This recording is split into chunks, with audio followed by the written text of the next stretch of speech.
Boa noite, querido, boa noite, querida. A paz do Senhor Jesus. Aqui quem fala é o presbítero Elton. Eu tenho uma palavra da parte de Deus para você nesta noite. Peço que você abra a sua Bíblia no livro do profeta Joel, no capítulo 2, a partir do verso 12. A palavra do Senhor vai dizer: Mas agora diz o Senhor, convertei-vos a mim de todo o coração, com jejuns, com choro e com pranto. Rasgai o coração e não as vestes. Convertei-vos ao Senhor vosso Deus, pois Ele é misericordioso e compassivo, tardio em irar-se e grande em amor. Arrepende-se da desgraça que enviaria. Não se sabe exatamente qual o contexto que o profeta Joel estava vivenciando nesse momento.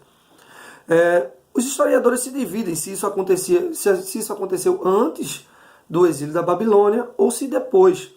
Então, a única informação que temos a respeito desse texto em si é que Joel ele era filho de um homem chamado Petuel. Joel também é uma pessoa teoricamente desconhecida. Um homem, um oráculo da hora, que Deus havia separado para falar ao seu povo. Geralmente Deus utilizava os sacerdotes, os juízes, os reis, mas no meio do seu povo, quando os seus juízes não estavam ouvindo, quando os seus reis não estavam ouvindo a sua voz, quando os sacerdotes também estavam dispersos e não estavam percebendo a voz de Deus, Deus levantava homens, assim como Joel, para falar ao povo. Ele era o porta-voz de Deus. É interessante que um caos social havia se instalado aqui em Jerusalém, em toda a Judéia, na região de Judá. Uma situação catastrófica havia acontecido. Uma série de gafanhotos havia destruído toda a agricultura do povo. Em Joel, no capítulo 1, verso 14, vai dizer o seguinte: o que o gafanhoto cortador deixou, o gafanhoto migrador comeu. E o que o gafanhoto migrador deixou, o gafanhoto assolador comeu. E o que o gafanhoto assolador deixou, o gafanhoto destruidor comeu. Ou seja, praticamente toda Jerusalém havia sido dissipada por uma peste de gafanhotos. Entendendo isso literalmente, conforme uma forma de interpretação das Escrituras. E Deus usa o profeta Joel para chamar a atenção dos anciãos, dizendo: ó anciões, ouvi isto, e todos os moradores da terra escutai. Já aconteceu isto em vossos dias, ou nos dias de vossos pais, os mais velhos que tinham a experiência? Vocês já viram coisa semelhante a essa? O que está acontecendo agora, toda a agricultura havia sido destruída e era a forma em que o povo vivia economicamente. Eles viviam tanto para se alimentar como para ganhar a sua vida, o comércio, trocar alimentos. Aí eles plantavam e com essa plantação, com a agricultura e com a pecuária, eles sobreviviam naquela época.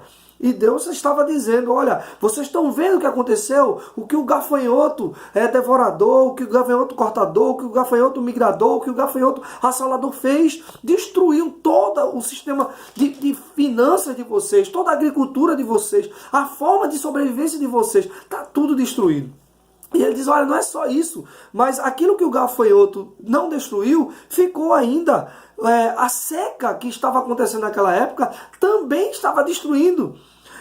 E aquilo que a seca não estava destruindo, coisas estavam sendo se acabando com fogo também. No verso 19 do capítulo 1 vai dizer: ó Senhor, clama a ti, porque o fogo destruiu as pastagens e a chama queimaram todas as árvores do campo. Isso estava afetando o culto a Deus, isso estava afetando a relação do povo com Deus, isso estava destruindo a economia do povo, isso estava destruindo a sociedade em si. E Deus estava dizendo, através do profeta Joel, que tudo isso era o próprio Deus que estava agindo para disciplinar o seu povo. E ele estava trazendo em si a mensagem que o profeta Joel vai chamar de o dia do Senhor.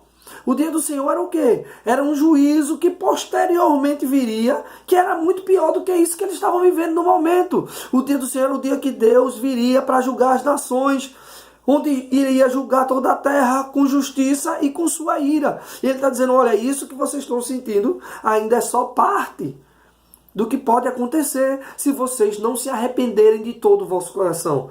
Voltando para o texto de capítulo 2, o verso 12, ele vai dizer: mas agora diz o Senhor, convertei-vos a mim de todo o coração. O Senhor nos chama, o Senhor chamava o seu povo a se converter de todo o vosso coração. Isso é a chama ao arrependimento.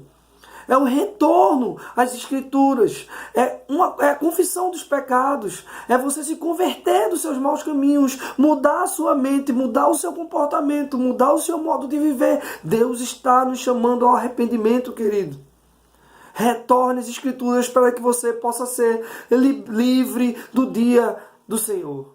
Porque o dia do Senhor virá. Em breve ele virá. E ele diz que aqueles que se arrependerem, ele derramará do poder do seu Espírito sobre ele. No capítulo 2, o verso 28, ele vai dizer: depois disso, derramarei o meu Espírito sobre todas as pessoas.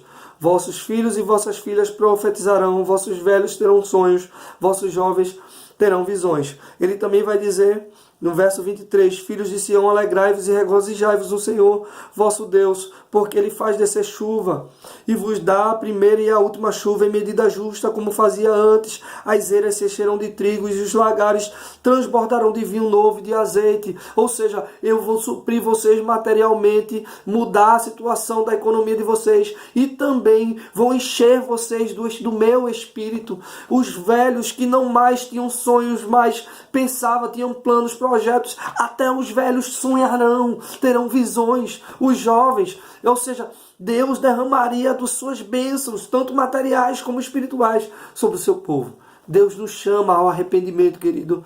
Deus te chama a viver o melhor, uma vida próspera, uma vida que agrade a Deus. E é isso que eu quero te chamar a atenção e refletir com você nesta noite. O dia do Senhor vem e Ele virá com grande justiça e juízo sobre toda a terra. E Ele está nos chamando ao arrependimento. Segundo as Crônicas, no capítulo 7, verso 14, vai dizer: e se o meu povo, que se chama pelo meu nome, se humilhar e orar, e buscar a minha face, e se converter dos seus maus caminhos, aí então eu ouvirei dos céus, perdoarei os seus pecados e sararei a sua terra. Deus nos chama ao arrependimento, querido. Se você se arrepender de todo o vosso coração, Deus derramará dos céus as suas bênçãos sobre nossas vidas.